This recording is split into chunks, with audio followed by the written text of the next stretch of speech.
नमस्कार, बात तो सुबह की देख रहे हैं आप। मैं हूं आपके साथ पूजा। आज लेकर आई हूं आम आदमी पार्टी के अंदर चल रही घमासान से जुड़ी वो बात जो केजरीवाल को बड़ा चुभेगी, राघव चड्ढा के भी दिल पर लगेगी, आपके बड़े बड़े नेताओं की पोल खोलेगी। क्योंकि जब से केजरीवाल के हाथ से दिल्ली की सत्ता चली गई है, तब से केजरीवाल अलग थलग पड़ चुके हैं। केजरीवाल के नेता उनको भाव नहीं दे रहे, उल्टा आंखें दिखा रहे हैं। जिन नेताओं ने राज्यसभा सीट पर कब्जा कर लिया है, उनके बोल भी केजरीवाल के खिलाफ ही नजर आ रहे हैं। स्वाति मालीवाल का क्या रुख है, ये तो किसी से छिपा नहीं है। हरभजन सिंह का मूड भी बदला बदला नजर आ रहा है। और सबसे युवा नेता कहे जाने वाले राघव चड्ढा, वो तो पूरी तरह से केजरीवाल से किनारा कर चुके हैं। और केजरीवाल ने भी राघव चड्ढा से मुंह मोड़ लिया है। केजरीवाल ने राघव चड्ढा से पंजाब प्रभारी का पद भी छीन लिया है। तो आज आपको बताएंगे कि आम आदमी पार्टी में आखिर चल क्या रहा है, कैसे बड़े बड़े नेता विद्रोही हो चुके हैं। तो चलिए शो शुरू करते हैं। केजरीवाल और आम आदमी पार्टी की पोल खोलते हैं। आम आदमी पार्टी ने दिल्ली की सियासत में 11 साल तक एक छत्र राज किया और राष्ट्रीय राजनीति में अपनी पहचान बनाने में कामयाब रही। केजरीवाल दिल्ली के सहारे पंजाब में भी सरकार बनाने में कामयाब रहे, लेकिन दिल्ली की सत्ता से बाहर होना आम आदमी पार्टी के लिए बड़ा झटका रहा। शायद केजरीवाल ने भी सोचा नहीं होगा कि वो दिल्ली से बाहर हो जाएंगे। दिल्ली विधानसभा चुनाव में मिली करारी हार के बाद अरविंद केजरीवाल ने कल ही आम आदमी पार्टी के अंदर बड़े बदलाव किए हैं। नए तरीके से संगठन को धार देने की कोशिश की गई है, क्योंकि पार्टी के राष्ट्रीय रुतबे को भी बरकरार रखने की चुनौती अब अरविंद केजरीवाल के सामने खड़ी हो गई है। दिल्ली विधानसभा चुनाव के बाद आपकी सर्वोच्च इकाई पीएससी के अरविंद केजरीवाल ने घर पर एक बैठक बुलाई, जिसमें पार्टी के वरिष्ठ नेताओं ने शिरकत किया। इस दौरान विधानसभा चुनाव की हार पर मंथन तो किया गया, साथ ही संगठन में नेताओं की जिम्मेदारियों को लेकर भी चर्चा हुई। जिसके बाद दिल्ली के प्रदेश अध्यक्ष को बदलने के साथ साथ 4 राज्यों में प्रभारी और सह प्रभारी नियुक्त भी किया गया। इसके अलावा जम्मू कश्मीर में नए अध्यक्ष बनाया गया और इसी तरह से आम आदमी पार्टी के बदलाव के सियासी मायने भी तलाशे जाने लगे हैं। और इस बदलाव को लेकर कई तरह के सवाल भी खड़े हो रहे हैं। केजरीवाल की अगुवाई वाली आम आदमी पार्टी ने दिल्ली के प्रदेश अध्यक्ष की पद से गोपाल राय की छुट्टी कर दी है। गोपाल राय की जगह सौरभ भारद्वाज को दिल्ली में पार्टी की कमान सौंपी गई है। इसके पहले चर्चा थी कि आतिशी को यह जिम्मेदारी सौंपी जाएगी, पर आतिशी को भी केजरीवाल ने साइडलाइन कर दिया। आतिशी को जिम्मेदारी नहीं दी गई। इसके अलावा महराज मलिक को जम्मू कश्मीर का अध्यक्ष बनाया गया। हालांकि गोपाल राय को दिल्ली से हटाकर गुजरात का प्रभारी नियुक्त किया गया है।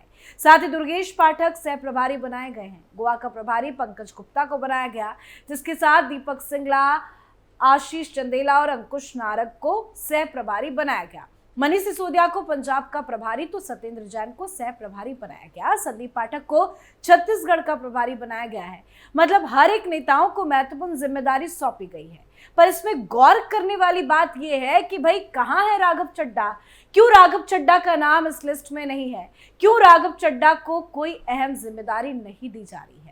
और तो और केजरीवाल ने राघव चड्ढा से पंजाब प्रभारी का पद भी छीन लिया है। मनीष सिसोदिया को पंजाब का प्रभारी बनाया गया है। तो जो बदलाव केजरीवाल ने किए हैं और इस बदलाव में केजरीवाल ने राघव चड्ढा को कोई जगह नहीं दी है, उससे तो अब साफ कहा जा सकता है कि राघव चड्ढा ने केजरीवाल से दूरी बना ली है या केजरीवाल ने राघव चड्ढा से मुंह मोड़ लिया। अब साफ शब्दों में कहे तो केजरीवाल और राघव चड्ढा के रास्ते अलग अलग हो गए हैं।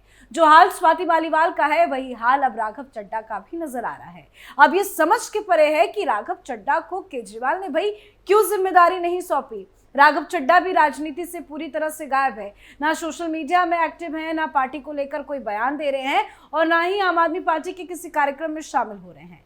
अरविंद केजरीवाल अभी पंजाब में थे, लंबे वक्त तक थे, तब भी राघव चड्ढा केजरीवाल से मुलाकात करने नहीं पहुंचे। तो साफ शब्दों में कहे तो राघव चड्ढा आम आदमी पार्टी से पूरी तरह से बाहर हो गए हैं। अब आपके मन में ये सवाल है कि भाई इस्तीफा क्यों नहीं दे रहे हैं राघव चड्ढा?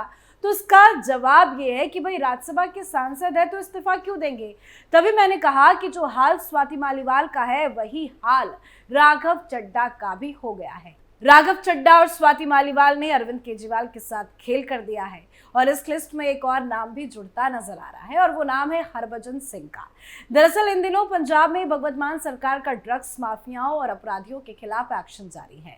पुलिस अपराधियों को सबक सिखाने के लिए बुलडोजर चला रही है।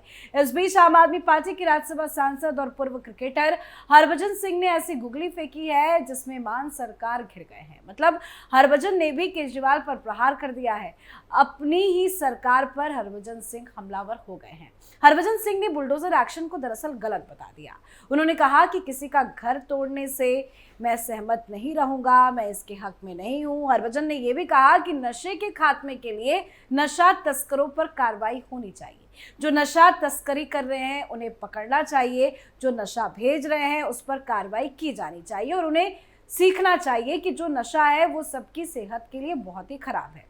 तो हरभजन ने जिस तरह से यह बयान दिया उसके बाद अब यह भी कहा जा रहा है कि हरभजन सिंह भी अब केजरीवाल के खिलाफ खड़े हो गए हैं। तो केजरीवाल की पार्टी के सांसद केजरीवाल के खिलाफ है और यह संख्या लगातार बढ़ती जा रही है और सभी राज्यसभा के सांसद हैं तो मुसीबत केजरीवाल की और ज्यादा दोगुनी भी होती नजर आ रही है। दिल्ली के बाद पंजाब में केजरीवाल बुरे फंसते नजर आ रहे हैं। अब कुछ जानकारी आपको दे देते हैं। पंजाब में राज्यसभा की आम आदमी पार्टी की कुल 7 सीटें हैं। मार्च 2022 में आम आदमी पार्टी ने 5 सीटों पर अपने उम्मीदवारों को निर्विरोध निर्वाचन कराया। इन निर्विरोध सदस्यों में शामिल है पूर्व cricketer Harbhajan Singh, IIT professor Sandeep Pathak, शिक्षाविद अशोक कुमार मित्तल, उद्योगपति संजीव अरोड़ा और दिल्ली के विधायक राघव चड्ढा को आपने 2022 से शुरू होने वाले 6 साल के राज्यसभा कार्यालय के लिए नामित किया था। उनमें से सभी 5 निर्विरोध चुने गए हैं और एक एक कर सब राज्यसभा पर कब्जा जमाए बैठे हैं। केजरीवाल के खिलाफ खड़े हो गए हैं। स्वाति मालीवाल तो हर एक दिन रह रहकर केजरीवाल को शौक पे शौक दे रही है। तो 3 सांसद केजरीवाल के खिलाफ पूरी तरह से खड़े हो गए हैं। अब आगे ये लिस्ट लंबी हो भी सकती है। हाल ही में आम आदमी पार्टी की राज्यसभा सांसद स्वाति मालीवाल और अरविंद केजरीवाल के बीच में तनावपूर्ण संबंध सामने आए। स्वाति मालीवाल ने आरोप लगाया था कि मई 2024 में मुख्यमंत्री आवास में उनके साथ मारपीट की गई थी, जिसमें केजरीवाल के पूर्व निजी सहायक विभव कुमार शामिल थे। मालीवाल का यह दावा है कि इस हमले के पीछे अरविंद केजरीवाल का ही हाथ है। इसके अलावा मालीवाल ने दिल्ली में सफाई व्यवस्था की खराब स्थिति के खिलाफ प्रदर्शन भी किया था और प्रदर्शन करते हुए केजरीवाल के घर के बाहर ही कूड़ा फेंक दिया था। उन्होंने कहा था कि दिल्ली की हालत बदतर हो चुकी है, शहर कूड़ेदार में तब्दील हो गया है। इन घटनाओं के बाद मालीवाल ने केजरीवाल पर तीखे हमले भी किए थे और पार्टी के भीतर मतभेद खुलकर उजागर हो गया था। उन्होंने कहा था कि घमंड और अहंकार चकनाचूर होता ही है और जिन लोगों ने उनका चरित्र हनन किया आज उनकी खुद की सीट भी नहीं बची। मतलब जिस तरह से स्वाति मालीवाल लगातार एक्टिव नजर आ रही थी उससे साफ था कि अरविंद केजरीवाल को दिल्ली के चुनाव में नुकसान होगा और हुआ यही। दिल्ली में चुनाव अरविंद केजरीवाल बुरी तरह से हार गए और आम आदमी पार्टी की आंतरिक कलह की स्थिति भी खुलकर सामने आ गई, जो पार्टी की छवि और एकता पर सवाल खड़े करती है। और ये साफ है कि स्वाति मालीवाल केजरीवाल के साथ तो कभी अब खड़ी नजर नहीं आएगी। और हाँ, खुद अरविंद केजरीवाल राज्यसभा जाने की तैयारी कर रहे हैं, लेकिन जो स्थिति पंजाब में बनी हुई है वो अरविंद केजरीवाल के लिए बिल्कुल भी अच्छी साबित नहीं हो रही है, क्योंकि संजीव अरोड़ा चुनाव के बाद अपनी सीट छोड़ेंगे या नहीं इस पे भी सवाल बरकरार है, क्योंकि लुधियाना में उपचुनाव होना है और लुधियाना के उपचुनाव को देखते हुए कई सारे बदलाव भी किए गए हैं। लेकिन जो बदलाव किए जा रहे हैं, जो अरविंद केजरीवाल फैसले ले रहे हैं, उससे पार्टी बिल्कुल भी सहमत नहीं है।